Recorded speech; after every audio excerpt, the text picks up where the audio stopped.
And I was muted. So hello again, welcome everybody. I think we're all here together right now. My name is Victoria Peña Cardinali. I am a social worker and I am a member of the MSA New Jersey.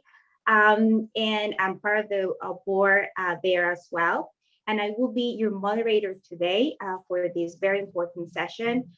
So it is, I'm going to start right away because I know that we're running late and I want to apologize and acknowledge that we were having some technical difficulties. We're still, we're in this world of technology today and sometimes this happens. So my apologies. I thank you for waiting and for being patient with us.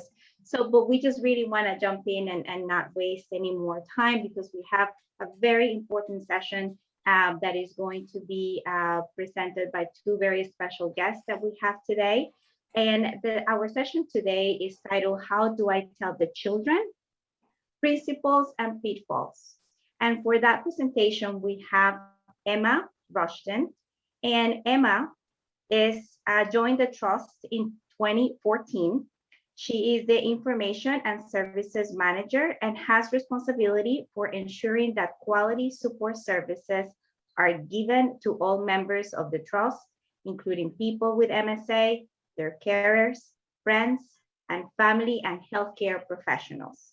Emma has a background of working in education settings, particularly with children from disadvantaged backgrounds, those with behavioral difficulties and vulnerable children. And then we also have with us Katie Rigg.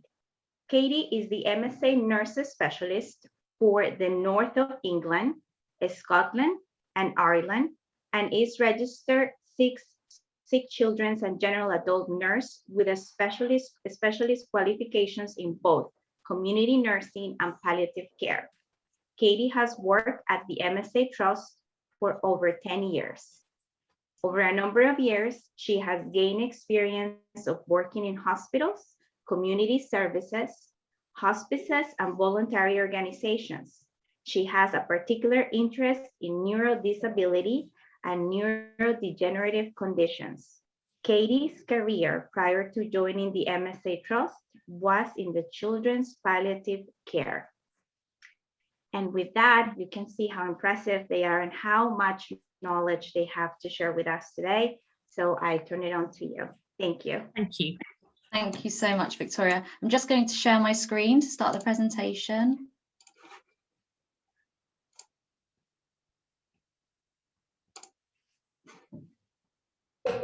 Okay. So thank you so much. Welcome to our webinar today, which is titled, How Do I Tell the Children? Principles and Pitfalls. Thank you so much for joining. We really appreciate being asked to speak today. So this topic can be sensitive. Everyone's experiences will be very different, but we hope that we can give you some guidance on talking to children about MSA. We've planned that the majority of the session will be an opportunity for you to ask us some questions. So please do come forward with anything that you would like to know on this topic. I was going to go into a bit of an introduction about myself, but I think Victoria's probably covered most of it. Just to recap, so yeah, I've worked for the MSA Trust for 7 years. I'm the Information and Services Manager, so I oversee all of the support services that we provide at the Trust. And yeah, before working at the MSA Trust, I worked in a large London primary school. So primary in the UK is ages 3 to 11. And it was mostly with children with behavioural difficulties or who were in vulnerable situations. And obviously I don't work with children anymore because I work at the MSA Trust, but I still do a lot of volunteering on a weekly basis with the Girl Guides. I think you guys would call them the Girl Scouts. So Katie, do you want to give a bit of an introduction as well? Okay, very nice to be with you all today, and thank you very much for the invite from MSA New Jersey. It's a real privilege to be able to join our colleagues across the Atlantic there. And, you know, I think the importance of this session cannot really be underestimated. It's very challenging for families when you've got a diagnosis of of something like MSA to think about how the younger people in the family perceive that and how they cope with it and how we handle their questions and support them. My background is very much in children's care. I've been a nurse for, well, coming on 35 years now, and most of that time I've worked actually with children until I joined the MSA Trust. So I have a very strong children paediatric background and have worked for a good proportion of my career with children who have life-threatening illnesses. So I've actually given a lot of support to siblings to help them stay involved with what's happening with their sick sibling and to help them understand what is happening as that sick sibling deteriorates and may die because of their condition. So it's sort of from that background that myself and Emma together have worked together to produce some resources within the MSA Trust to help support children and young people. So I think Emma will take you through that sort of bit of background about the Trust and about the resources that we provide. And then I'll go on to talk about some top tips and principles for trying to talk to children. And then we'll open up to questions. So I'll pass back to Emma now. Thanks, Emma, Katie. if Emma, if I may, one thing I forgot to mention, if you notice at the bottom of your screen, you're going to have a Q&A box.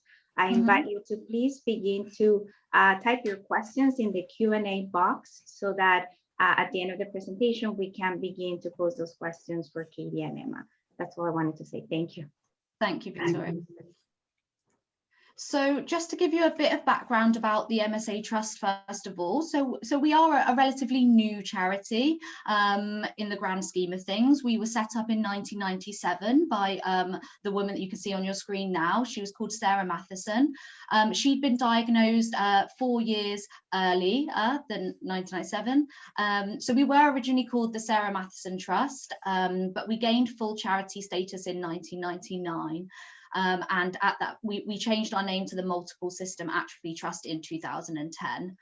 The trust actually started off as just one support group in the East Midlands, which is in the middle of the UK, and it was run by Sarah's sister. And off the back of that, we moved. We had one MSA Nurse Specialist who was based in a tiny office, which was pretty much a cupboard in a hospital in London. And obviously, since that point, we've grown quite considerably. So just to go through a little bit of what we provide to our members. So we cover the whole of the UK and Ireland, and we currently support about 6,000 members. So that will include people with MSA, their carers, their family members, friends, and also health and care professionals that are supporting people with a diagnosis of MSA. We have 4 MSA Nurse Specialists, of which Katie is one of them, and that giant green patch that you can see on your screen is the huge area that Katie covers. Who she normally is doing a lot of traveling around, but since the pandemic with lockdown, obviously everything's moved online, but you can see that we're still covering quite a large distance there. So in 2020, you know, we cover about 18,000 emails, nearly 4,000, probably about 5,000 calls. Our nurses attend clinics with neurologists, and we normally do around about 70 clinics a year. And we also run support groups. So these would normally be face-to-face. We run about 100 a year, but they've all moved online since the pandemic, and we will probably be doing a blended approach of physical support groups and virtual ones moving forwards. We also teach health and care professionals. We have a members magazine, and we have a huge range of fact sheets, which obviously you are all more than welcome to access on our website. We have about 40 fact sheets and guides on a range of symptoms of MSA, but also other topics like traveling and equipment and things like that. So I hope that some of you may get some benefit from those as well. And finally, we pledge that we will give at least £150,000 to research each year. That's actually been slightly more than that we've done in the last few years, but we do have a strong standing in research, and our CEO is kind of the spearhead person for that in terms of what research projects we do each year. So moving on to what we provide for children and young people. So prior to 2018, the Trust didn't actually have any information that was directly supporting children or young people. But Katie and I especially noticed that in the UK, as MSA started to get slightly better diagnosed by neurologists, we were seeing a lot more younger members joining us, that they often then had children, but also that many children were also grandparents and they were carrying out a lot of childcare responsibilities.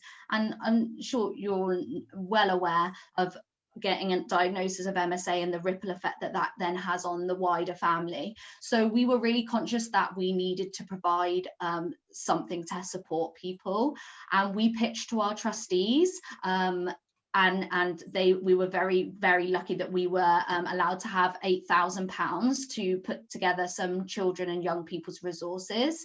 And our main focus really was to give children information on MSA in an understandable way to them, but also to help parents and grandparents and adults in the child's life be able to hold conversations, open and honest conversations about MSA, and also about how the children were feeling about that diagnosis and the impact that it was also having on their lives.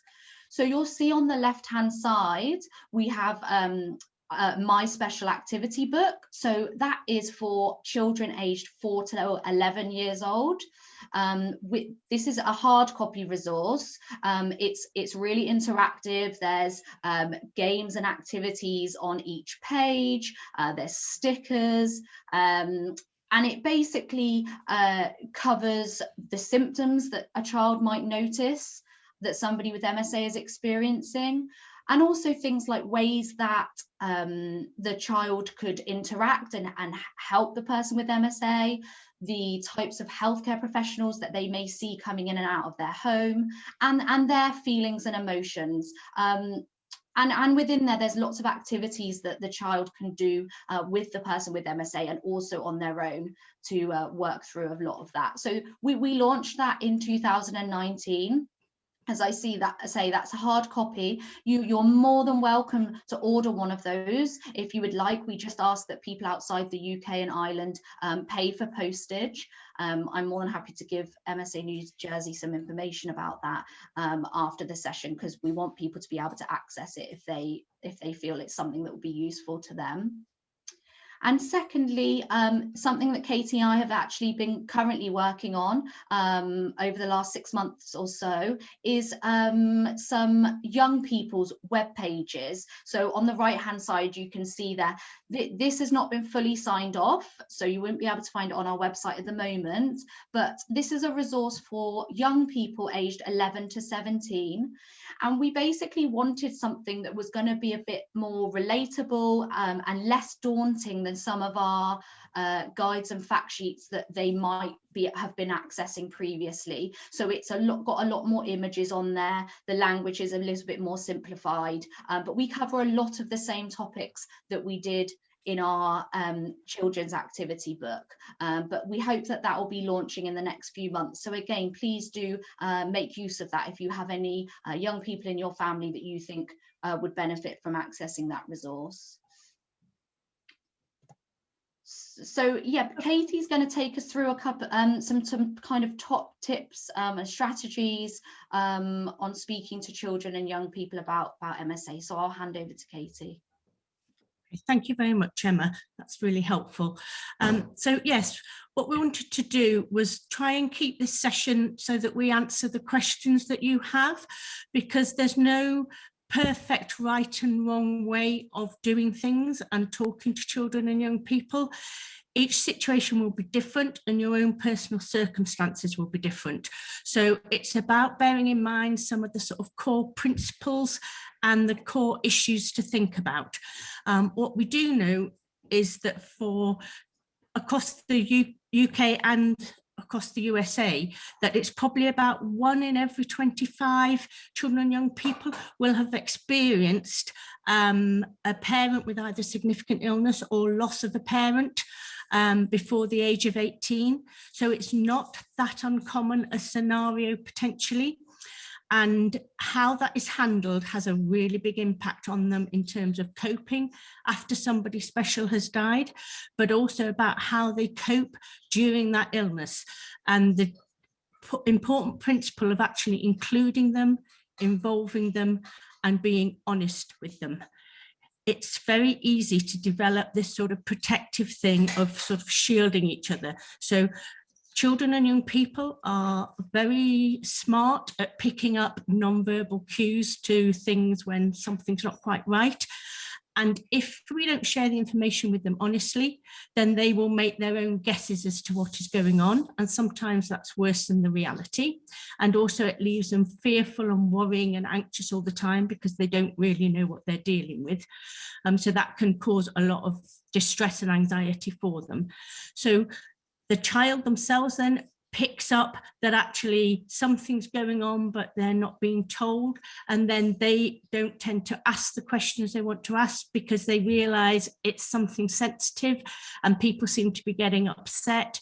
And maybe they need to protect the adults around them, so they don't ask the questions they need to either. So you both end up in this situation of being sort of mutually protective, and actually that's not helpful for any of you. And it doesn't help when you're trying to cope and move forward managing a condition like multiple system atrophy. So I think they're key principles to be mindful of as we work through these top tips. So as I've sort of already alluded to, when children are faced with a difficult situation, it's much better that they have proper information that's been honestly shared so that they can understand what is happening and they can be included in the discussions, and people recognise that they're a key part of that family dynamic. And I think that's not only important for us within the family, but it's also important for the healthcare professionals that you interact with. Try and enable them and give them permission to include the children and the young people in your family situations, so that they hear from people out with the family exactly what's going on and how things are being managed. And if the professionals and carers involved realise that they're going to be involved with supporting the children as well, then that helps them think about how they present that information. So I think that's a really good start, because that immediately validates the children and tells them they're important and they have an equally important role to play in how you all manage as a family, because you are all part of that unit, and it's not helpful to sort of splinter that off. When children ask questions, don't be worried about the fact you might not have the answer. The important thing is to always say, actually, no, I don't know. That's a really good question.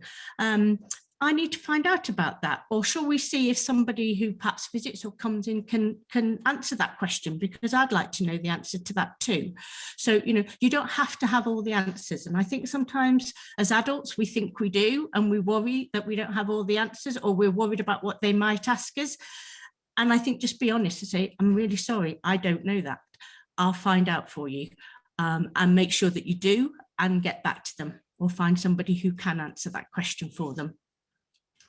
We need to also bear in mind that children have a sort of natural protection whereby they will only deal emotionally with what they can cope with at the time, and they have an emotional limit. So we might sometimes sort of think, oh, well, they're not interested, or we've started that conversation and then they've disappeared off and have gone to talk to a friend on their mobile phone, or they've gone to play with their toys. And that's purely because they've reached a point where that's enough information for now. That's as much as they can take on board. And they have this automatic switch that just goes, I need to move away and do something else now. I need to be distracted. And then they'll come back and they'll take it in piecemeal sizes that they can manage. So don't feel that it's not because they're not interested or they don't care, or you've just told them something quite distressing and you might have had a bit of a cry, but then 10 minutes later, they're off laughing with a friend. That's a normal way that children cope with things. So sort of don't misinterpret that and don't worry about that. That's perfectly acceptable and okay. They will deal with it in the sizes of information that they can cope with. And they will give you very clear clues to that as to when they've had enough information. And you need to respect that, because you can overload them with too much information. They very often actually want to know the really practical things. For children are quite egocentric, and equally teenagers can be very egocentric. And it's about maybe how it will affect them, so they can see that perhaps you can't drive anymore, you can't take them to their football game on a Saturday. Well, who's going to do that? And that's going to disrupt their normal routine. And it may be those sort of simple things that are worrying them more than actually what is happening with the illness itself and the condition. And again, that's very healthy and that's very normal. And sometimes a good way to have the conversations, if they look like they're wanting to ask questions, is sort of saying, I have this diagnosis. You may wonder how that's going to impact on you. Well, that's a good thing to wonder about, because we do need to think about doing things slightly differently, because I'm not going to be able to take you to football every Saturday. But I think we could sit together and have a think about who would be the best person to do that. Who would you be happy to go to football with if I can't take you? And actually, again, involve them in that conversation. Don't just give them an answer, no, I'm not going to take you to football anymore, so-and-so down the road is, but actually include them in the conversation and say, who would you feel most comfortable going to football with if I can't take you? Or I can take you at the moment, but there may be times when I can't. And if I can't, who would you like me to ask? Who else would you like to be involved? So that's a really helpful way forward as well.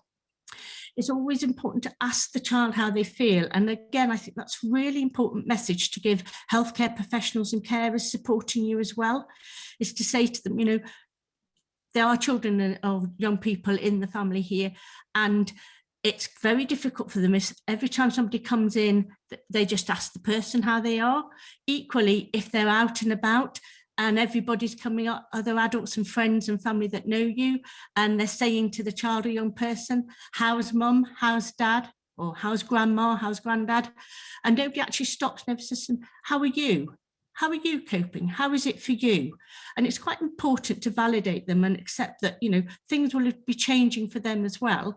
And it makes them feel that people care and that they are still seen as an important part of this whole picture. So being able to ask them how they feel, and also to be able to reassure them if they say, actually, I'm a bit scared, or I'm a bit worried, or I don't quite know what's happening with grandma. Why can't she sort of get up out of the chair and walk without going all wobbly? So it's about just reassuring them and going, yeah, that is worrying. And it's okay to be sad about that. We feel sad too. And sometimes, actually having a group hug or a group crying is actually a really healthy thing to do. And it gives a very positive message to the children and young people. It's okay to be upset, and it's okay to be upset in front of me, the person with MSA, because, it is upsetting, and we can share that, and we can share our fears and anxieties together and help each other.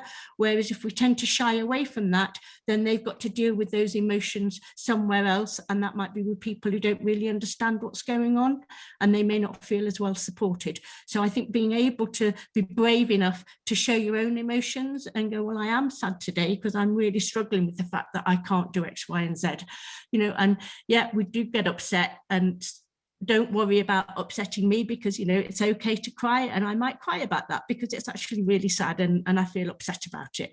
That will make them just feel validated and make them feel much safer. So next slide, please, Emma. Thank you. The other thing that sometimes children and young people think is it must be something they said or did, and I think particularly small children can often think, they brought some bug home from school, or they behaved really badly and that's what's caused it. But for teenagers and young people, sometimes they, can be very self-centered, and there's often a lot of challenges with young people as they're trying to be more independent, and parents are finding it difficult to let go and let them become more independent. So can be a bit of a tension there sometimes, and perhaps a few more fallouts between parents and young people. And so then they blame themselves and go, did I stress mum out so much? Is that what's caused her to have MSA? So I think it's very important that they have true information about what MSA is, how it occurs, why it occurs, and that it is actually nothing to do with what they've done or said, and it's nobody's fault. It's one of those just really bad luck things that happen. And bad luck things happen to everybody in life. It doesn't matter how good or bad you are, these things can still happen to you. So it's nothing to do with them personally, and it's not their fault, and it's not your fault that you've got MSA. It's really good to be able to give them the opportunity to actually talk about MSA. It's picking your moments, and you don't really want to be talking about difficult conversations too late in the day, particularly for young children, because, you know, often when children go to bed at night, that's their own little safe space in their bed. And if they can't quite get off to sleep, or they're worrying about things, they need to be having those conversations earlier in the day, so those aren't worries that they take to bed with them. And actually having a good bedtime routine for children or grandchildren is really important for small children, that becomes a safe, secure space. So those good routines at night, and reading nice stories and sharing good things and sharing good memories, is a good way to end the day. So trying to, if you get in a bit of a message that they want to talk about MSA or what's happening, then trying to do that earlier in the day, sort of, you know, after breakfast, before you go out somewhere, and then be able to distract by doing something enjoyable afterwards, is probably a good way to try and time it if you can. Obviously, children don't always ask those questions at the most opportune times, so, you know, it's about how you manage that as well. I think we have to be very careful about, when we're answering children's questions, that we're not answering what we think they're asking us, but actually answering what they really want to know. So if you're not sure, just bounce it back to them and go, so what is it you're asking me exactly? Or what's made you think about that today? Why are you wanting to ask me about that? Because that helps them just sort of clarify exactly what it is they are asking. And then you can answer more confidently, knowing that you are actually answering the question that they're asking and you haven't misinterpreted it. So just taking a bit of time, don't jump in too quickly, think about what they've asked. And if you're not sure, try and get them to clarify it by saying, so what's triggered that thought today? What made you think of that? Why are you asking me that question? Or are you asking me X, Y, or Z, rather than just assuming that you think you know what they're trying to ask you? It's also really important not to impose our emotions and beliefs on them. So, you know, there is, as I said at the beginning, no right and wrong way of children dealing with this. And they may not behave in the way you think they should when you've shared information with them, but they will behave in the way that works for them and makes that information manageable, and that in a way that they can handle it. So don't worry about if they seem to behave bizarrely with that information, or they just disappear off and get on with something else.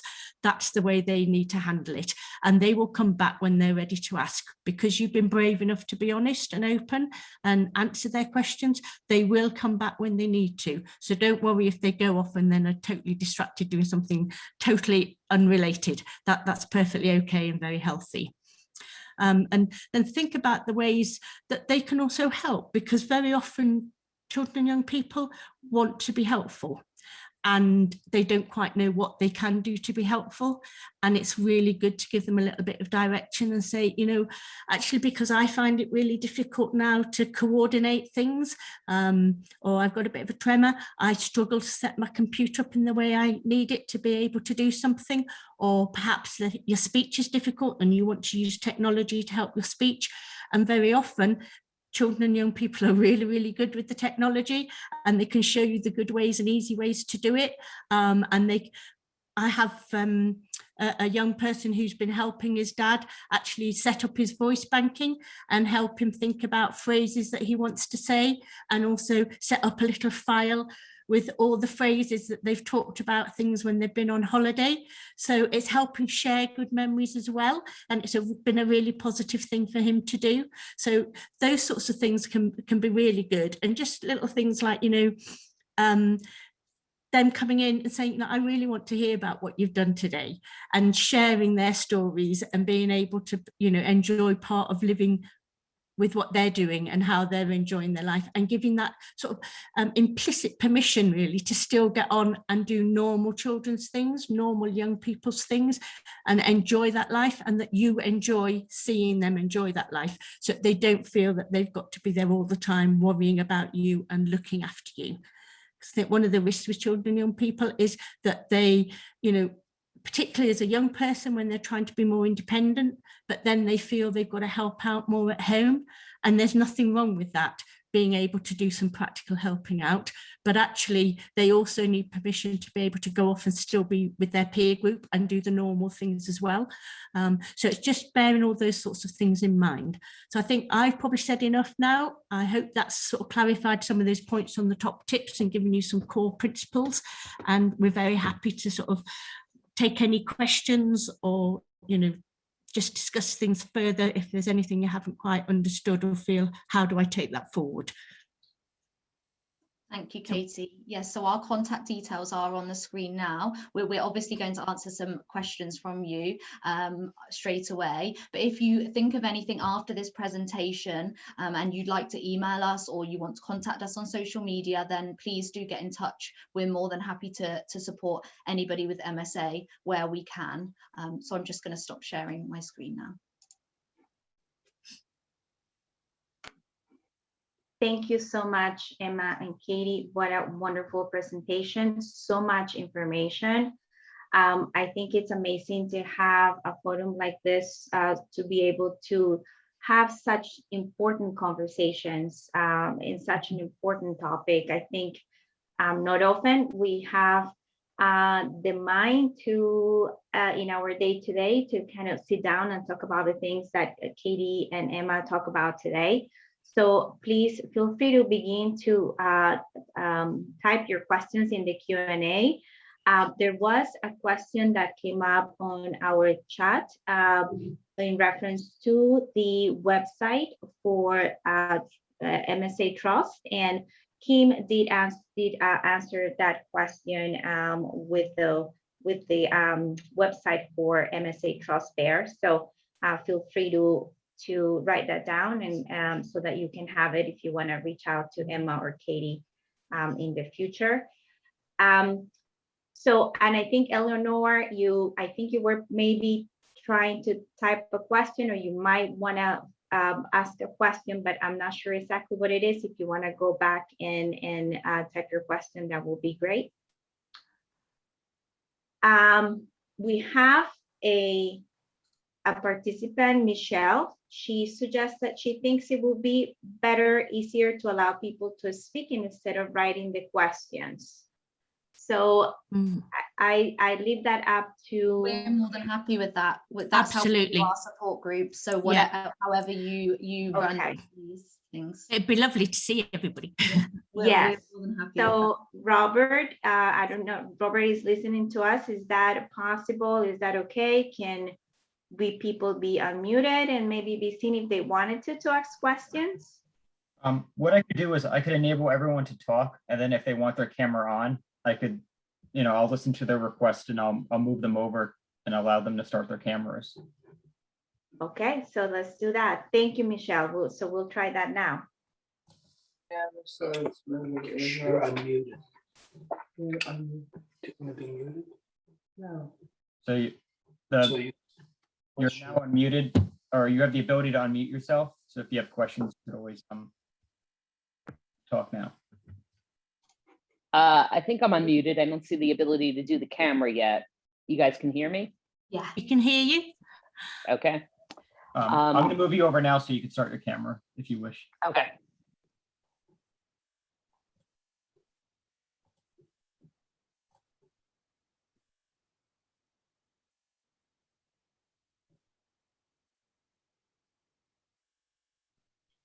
Hi, Michelle. Hi, how you doing? Grand. It's lovely to see you.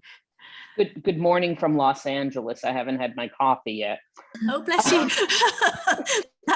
This isn't a good session to come to without a coffee first. Seriously.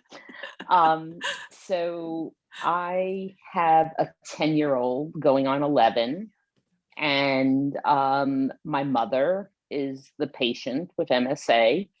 And, the reason I was saying talk instead of type, because it's a complicated situation. So we had been living, my mom lives in the New York area in New Jersey. And we had been living there for the past we had moved from LA back to New Jersey to be closer to her. And then COVID struck and all hell broke loose, and we were living in Manhattan, and I didn't want to, none of us wanted to be in Manhattan. So we still had our house in LA, and we wound up escaping to Maine for 5 months because it was like, we didn't know where to go. We were like literally nomads trying to figure out what, you know, where to go. And we knew that we couldn't see my mom. And so I think, you know, one of the things that, you know, now that we're back in LA that we struggle with is like, you know, my son is very attached to my mom, you know, loves her, all of that, but she's really not able to communicate anymore. She can't talk, or virtually, you know, not talk at all, I would say. I don't know if that's considered end stage or near end stage or, you know, and so, you know, it's hard. He'll just pop on like FaceTime and he'll just say like, hello, and, you know, try to cheer her up, but it's not, you know, he can't really have a conversation with her. He can't really do activities with her. He used to love to cook with her. So. Yeah. So that is really difficult because I think the COVID thing has really made life very difficult for everybody, because particularly I think for grandparents and grandchildren, you know, without the MSA scenario behind it has been really tough for people. But then with the MSA situation, when you can't see people, it's not for a child, it's not being able to keep track of those changes. So, you know, with MSA, things feel sometimes like they move quite fast, but on the whole, you know, it's not on a day by day or week by week scenario. Usually it is over time. And if you're able as a child to see that person on a regular basis, you pick up that subtle change and it's much easier to cope with and adapt to. And I think when you're seeing people just virtually, it's much more difficult to appreciate the whole picture of what's happening. And children, I think, very much sort of pick up so much from non-verbal cues just by being around somebody. You know, they would pick up that grandma's perhaps just not walking quite so well, her speech is a little bit more slurred, so they'd pick up the subtle changes and probably ask questions of you as their mum by seeing those subtle changes. And so you're incrementally giving them the information as you go through this condition, whereas when you're not physically able to be in the same space and they're not able to ask you direct questions, that's much more difficult for people to manage. But I think, you know, it's important to reinforce to your children that actually seeing your mum virtually is really, really special and valuable to her. And sadly, because of this horrid condition, she's not able to speak back to them. But actually, you know, she really is appreciating it. And if there's any way that your mum can do anything that shows that, even if it's actually making her a smiley face on a stick and a sad face on a stick, so she can actually just hold it up in front of the camera when she's FaceTiming to go, you know, lovely to see you, really happy to see you. Or, you know, you maybe when you're talking to her, you know, saying, oh, it's not, doesn't sound like it's such a good day today, mum. And she can actually, you know, hold up a bit of a sad face that just goes, no, it's not. Because again, children really respond to those very simple, symbolic things that just help them understand where somebody is at. So, you know, little things like that can be really helpful. And I think for the children, sometimes having a cushion that's got a sad and happy face, one on either side, so that you can tell, even if they don't want to talk, you can tell whether they're happy or sad and go, looks like you've got your sad cushion face today. What's that about? You know, what's happening? What are you worried about? And it helps you open the conversation. And equally to be able for your mum to see. So actually, if they're on camera and they've got their sad face cushion, you know, you're able to say to her, you know, he's got a sad face cushion today because you can see you're feeling a bit sad.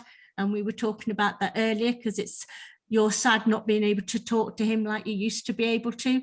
So I think it's, again, being just honest and sharing how that feels and how difficult it is and how much it matters to your mum to be able to respond to him, and that it's really important that even though she can't respond sometimes, that makes a big difference to her. She's really happy to see him.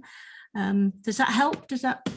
It does. And and then one follow-up question. She's really pressing for me to fly there with him to see her. And it's just the flying thing. I just got my second shot yesterday, so I'm now Okay. fully vaccinated. Yeah. But there's nothing for kids yet. And No. you know, LA was kind of a giant mess, almost as much of a mess as New York, where I left initially. I seem Right. to have a knack for it. So, you know, I feel, you know, on one hand, I don't want him to miss out on the opportunity of seeing her if she was to pass. But I just feel like this whole COVID thing, it's a little scary. Yeah. You know, flying cross country, it's a 6-hour flight. It's, you know, it's not popping up to San Francisco. It's not, you know. Yeah, I think, to be fair, So how do I weigh, you know, how do I weigh that? Because they both want to see each other, but it just, to me, feels very tricky. You're managing a lot of risk factors. Yeah. Yeah. What are the precautions that the flights are taking at the moment? How well is that being managed? Depends. It's really like no rhyme or reason. You know, they're now not necessarily separating the middle seats. So you could wind up on a plane with someone in the middle seat. It's a 6-hour flight. I mean, I got to tell you, having been, you know, I used to fly quite a lot, and there's been times I've picked up colds on flights because the person's not covering their nose and they sneeze and they're sitting 2 inches away from you. And again, not to worry, you know, I'm now fully vaccinated, but there's no vaccine in sight for my son. No. You know, it could be 5-6 months, who knows, longer. So how old is he? He'll be 11 in 11. May. So No, that's what you said. He's 11 going on 40, but I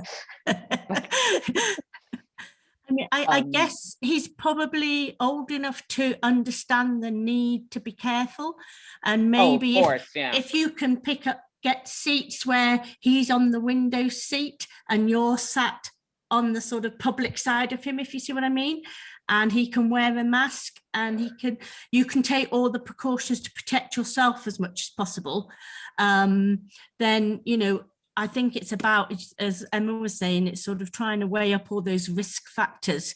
But I guess, you know, it probably would be helpful for him to see her, because I think if you are fearful that time is short, helping him cope in the future, having seen your mum, will be easier. Definitely. Katie, let me just jump in quickly, Michelle, and there are 2 more questions that are waiting. So I'm going to let you wrap up this question so that we can move to the next. Yeah, absolutely. No, I think, you know, nobody can really take those risk assessments for you, and we're not probably in a very good position to advise on that, because our situation over here is probably significantly different, and we don't have to do those sort of long flights internally even, and we have other methods that we could get to see people.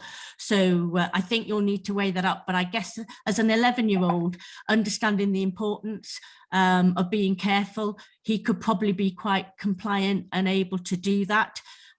So, you know, I think if you think time's short, then I would look at those risks and see how you manage those. Thank you. I'll let other people go. Sorry. Sure. Thank you so much, Michelle. Thank you, Katie. So I want to remind everyone that this session is being recorded.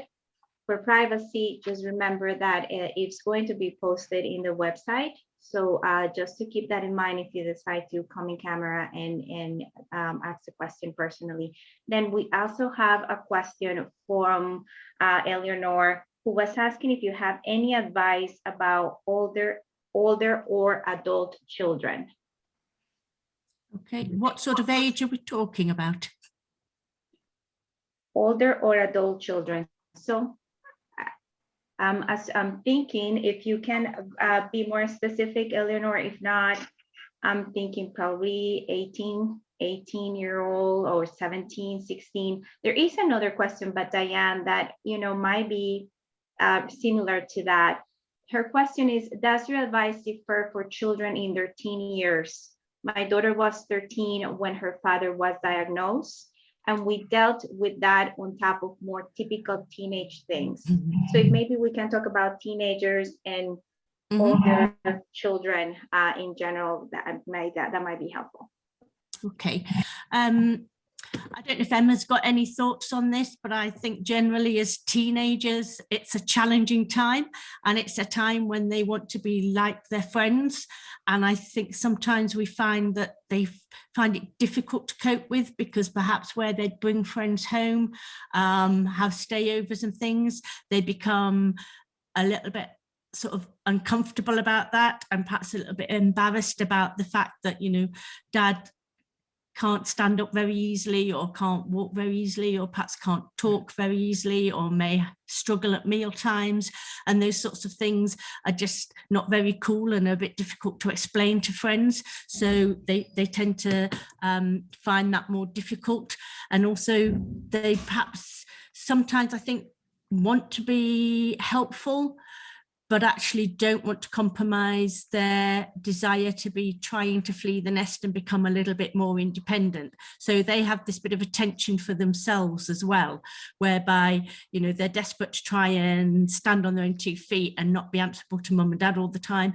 But then they worry about increasing the amount of worry for their parents, knowing that perhaps, you know, dad can't come out and chase them up as a, you know, you were meant to be home by 11 and actually you're not, and I've had to come around and pick you up, and actually that might not be possible because mum's busy supporting dad and dad can't come out and do that. So they then restrict and change their behaviors. And I think the way to pick it up in particularly teenagers is when there's real behavioral changes. So they've changed from being the sort of person they were, and they're perhaps, you're getting feedback from school or college that they're just not quite doing as well as they were doing, are often really typical signs that a young person perhaps isn't coping so well with what's happening at home and the emotional impact. And that's, you know, a way to open the door to the conversation. No, I would completely agree with what Katie said, and I think that's why we put together that kind of older children's section on our website, because we didn't want it to be patronizing, and we understood that a lot of the older children would be able to read our fact sheets, but it might just not be appropriate at that time. So they needed to have more of an understanding of MSA and how it was affecting their loved one. But really with that older children, it is when they want to talk about it. Like Katie said, like sadly being a teenager, you're a bit more selfish. So I think it's being really aware that they're going to just approach you when they want to talk about it. It's going to be quite difficult to initiate those conversations, but if you can at least give them support resources, or if you can show them websites where they might be able to help, or you have faith groups or local carers groups and things where they know they can access support if they want to, it's a lot of in their own time. I think the other thing I would say is often through schools and colleges, there's often quite a lot of support there, and it's about, as parents, being honest that, you know, the child has got somebody really important to them that's got a significant illness, and that this is a condition that's not going to get any better, so that the school is aware and can provide some extra support, and also sometimes help identify within school perhaps somebody else of a similar age who's having similar experience, because that co-support, peer support is often far more valuable than any of the sort of adult support that we might think would be helpful.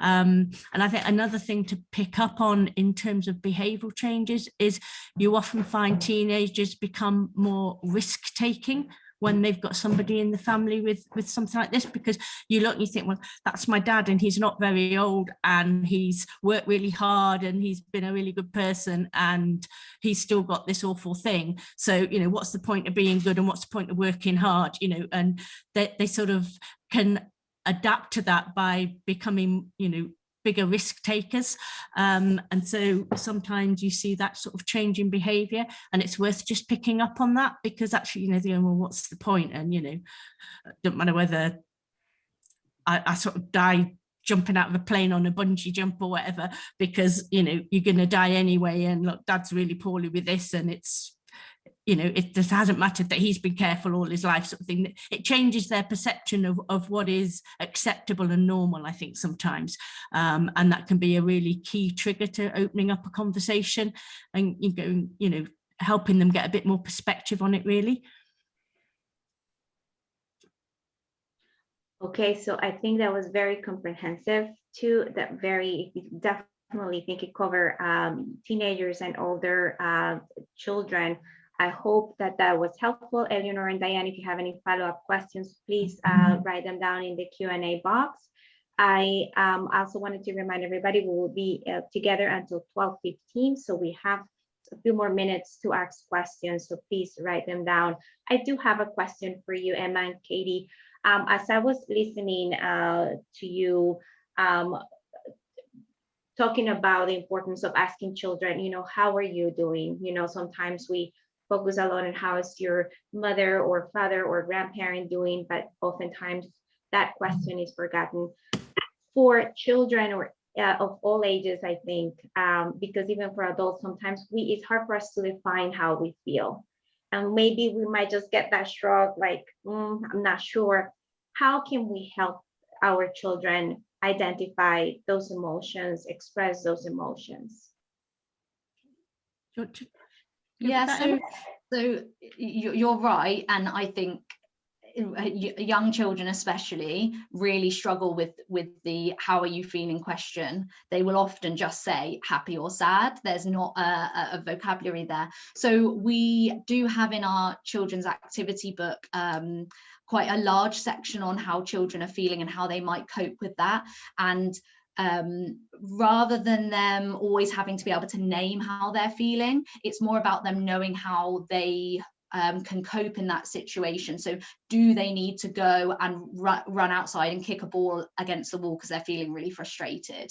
Like they don't necessarily need to tell us that. It's do they know how they can cope with that emotion in that situation? I hope that makes sense. But also just I think as adults being really open with how we're feeling. If we're open with them, it will reflect back. If they think that you're really closed off and aren't prepared to explain how you're feeling, then they will mirror that. So it's about having really open and honest conversations as a family unit.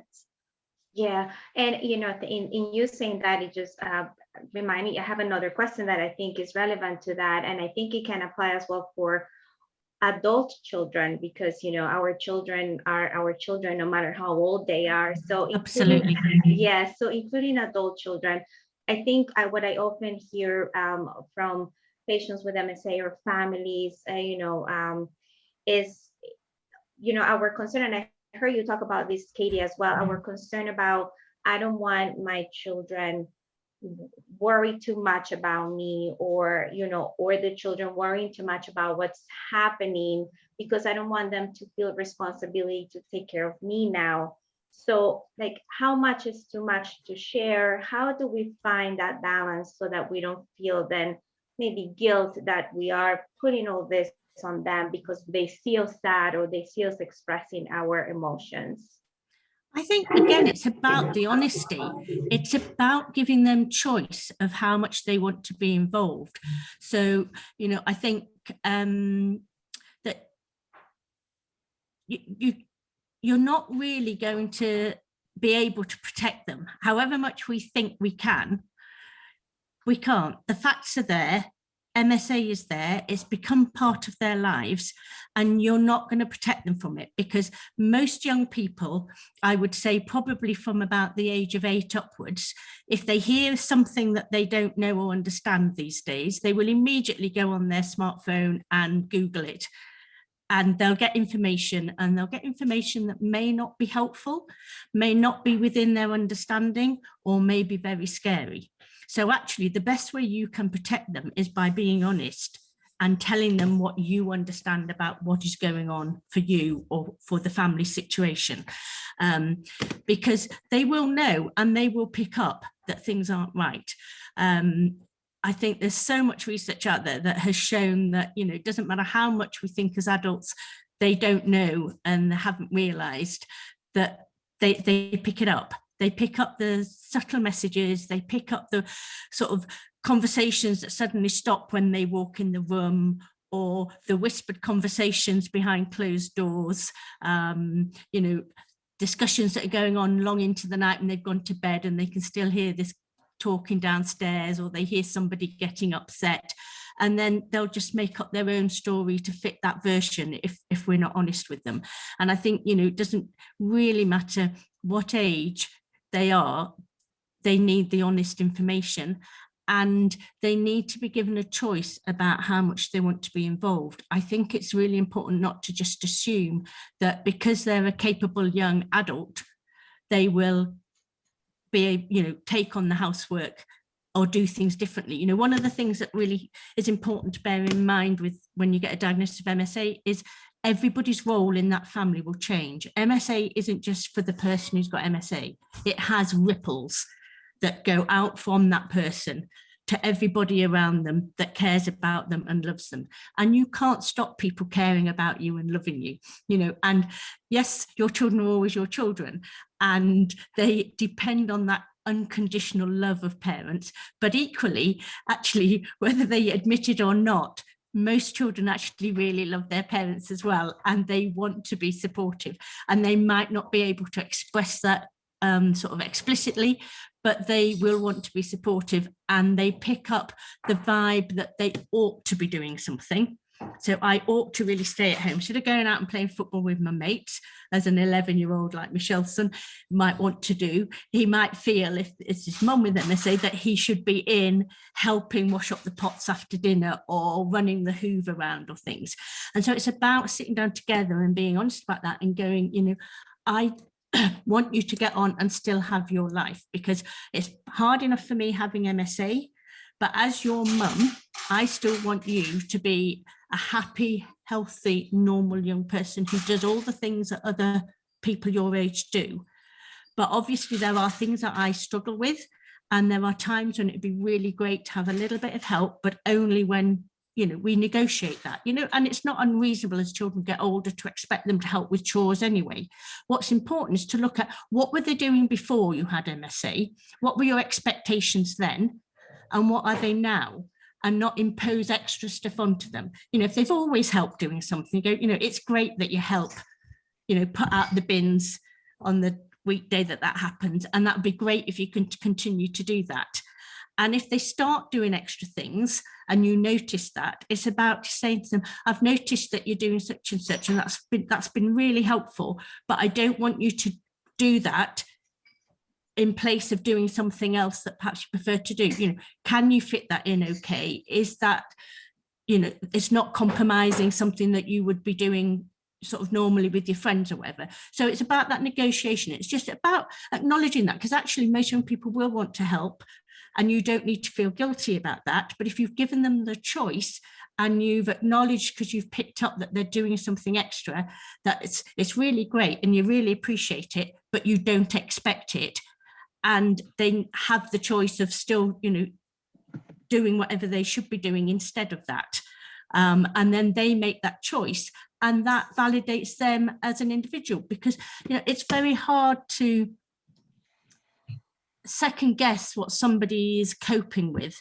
And I think as young adults and young people, they often try and do that and think what would be helpful. And sometimes it's better to have the honest conversation and negotiate, and actually say, you know, you go out to football Wednesday and Sunday, actually on a Saturday afternoon, would you mind just for an hour just helping me do this and that, because that'll help me set up for the rest of the week to manage X, Y, and Z. And it just gives the parameters that they know that they're not going to be sucked into something more than they can manage, but it's negotiated, and they know then that what they're doing is really valuable to you. So I think it's you being the adult and deciding what is it that you do need help with, and how that can be managed so that it isn't actually a sort of constant sucking them back into the sort of total exclusion of everything else that's going on in their lives, if that makes sense. Absolutely. Thank you so much. In interest of time, we only have a few minutes, but quickly, just if you can, this is very important. Sometimes kids are hesitant to bring friends home, and this is one question in the Q&A. How about what can teens especially say to their friends? Sometimes they feel embarrassed to bring friends over. I know now we have the pandemic, so we probably don't have a lot of that happening, but if they're a little bit of embarrassed to bring friends home because of what's happening, how can we help them manage that? And then the second question, maybe for Emma, will be, are there any other resources besides the school support resources that you mentioned, any other resources that we can tap into? Want to take the first one? Okay. I think when you've got young people who used to bring friends around and they don't anymore, then I think it's about asking them directly.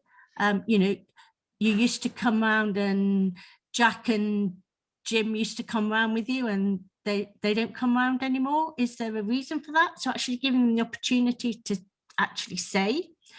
And if they don't, then I think saying to them, I just wondered whether it's because you feel a little bit uncomfortable about the fact that actually I'm a bit messy eating my food, or I might have to, you know, dash off to the toilet more frequently. And do you find that a little bit embarrassing? Is that what you're worried about?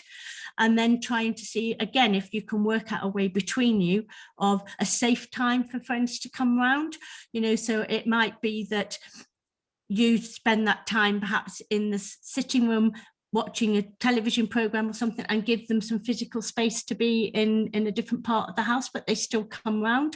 If they're good friends, I think very often, if you're being honest with that young person from the time you've got a diagnosis, it is about saying to them, you know, it would be really helpful if your friends understand that I've got this condition as well, because, you know, I've got to know them quite well and it's nice to see them and I like it when you're able to bring them home, but they need to understand that, you know, I may not look the same or I may not be able to behave in quite the same way. Perhaps you've always done them some supper or something when they come around, or some snacks or things like that, and that might be more difficult to do.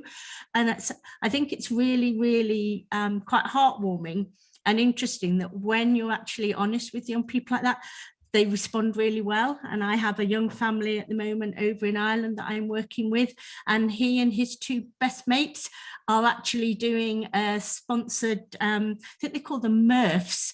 He's set up a YouTube and he's doing 30 days of, he's doing squats and press ups and pull-ups and running 2 miles every day for 30 days. And he's doing like hundreds of these squats and press ups and things. I mean, it just freaked me out when I read it because I was exhausted just reading it.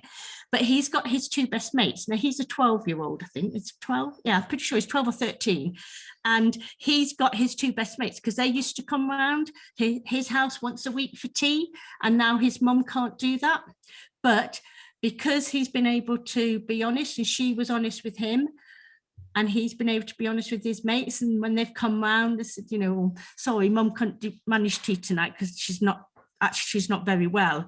She's got this condition called MSA, and he shared with them, and he shared the information that he's got from the trust with them, and they've all grouped together now to do this like little sponsored event to raise money for the MSA Trust.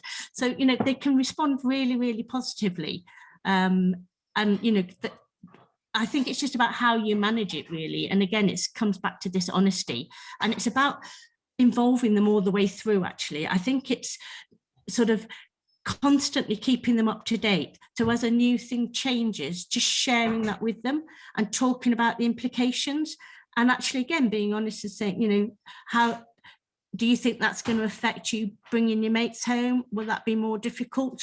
How will we manage that? And actually negotiating together, because that makes them feel important. It makes them recognise that you see having their friends around is really important. And it also gives them choice and control over the situation, so they choose what they want to do about it. Thank you, Katie. Emma, I'm being respectful of our time, but I know any more resources? So in terms of resources specific to MSA, there's probably not a huge amount out there. We know that it's difficult to find information for adults even that's reliable about MSA, but there are some really excellent books and audio books and activity packs that are about, that are for children, about either long-term conditions or that somebody in their life is sadly going to pass away. There's a huge range of resources out there for that, and I would definitely recommend a lot of schools here, and I don't know if it's the same there, but schools and universities and colleges do have a school counsellor or a pastoral care, and they would be able to access those resources for them and work through it. If you felt like in the family that you might not be able to do some of that working through, then please do access that. We also really encourage our members to get involved with hospices as early as possible in their diagnosis. And again, I'm not sure what the setup is in the US, but here our hospices would have counsellors that would support the whole family. So there's definitely information out there and resources out there, not necessarily specific to MSA, but nonetheless that would benefit children and young people. Wonderful, Emma. Thank you so much. So just to wrap up in a couple of sentences, if we can, I know we're making no justice here, but in a couple of sentences, if there was one important takeaway that you would like to give our participants, what would that be? Involve the children and young people from day one and be honest with them. Absolutely. Wonderful. That would be exactly what I would say. Wonderful. Honesty is really the key.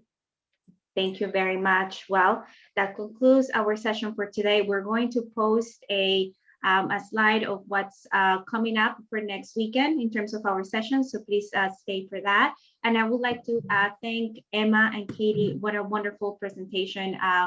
So much value. Thank you so much for your time. We really appreciate it. And I will let now Cindy, I believe, will jump in, or Kim. Yes, Kim is here. As board chair of MSA-NJ, I want to thank everyone for their participation today. Katie and Emma, thank you so much. I'm so sorry I missed jumping on to welcome everybody. I lost internet this morning, so but I want to thank you so much for partnering with us and taking part in our webinar series. It was a wonderful presentation. So again, thank you. You're very welcome, and thank you very much for inviting us. And Victoria, thank you for facilitating the session. That was excellent. Absolutely. I hope to work with you ladies again. Victoria, MSA-NJ board member, thank you very much. You did a fabulous job moderating. To our attendees, again, thank you for your continued support of MSA-NJ. Take a look. We have some more sessions. Our talented Victoria will be back next Saturday to do her presentation. I do hope you will join us for the next 2 weeks as we continue on with the March Awareness Series webinars. Thank you again for all who attended, and have a fabulous day. Thank you. And thanks, Robert, for all your help with the IT. Yes, Robert, thank you. Robert. Thank you, everybody. I see MSA-NJ, so I keep forgetting that that's you and not me. Thank you very much. I got to give a shout out to Robert, our talented webmaster. Thank you all again. Have a great day. And you. Nice to meet you, Katie. Nice to meet you all. Nice to Bye-bye. meet you, Emma. Bye-bye. Bye.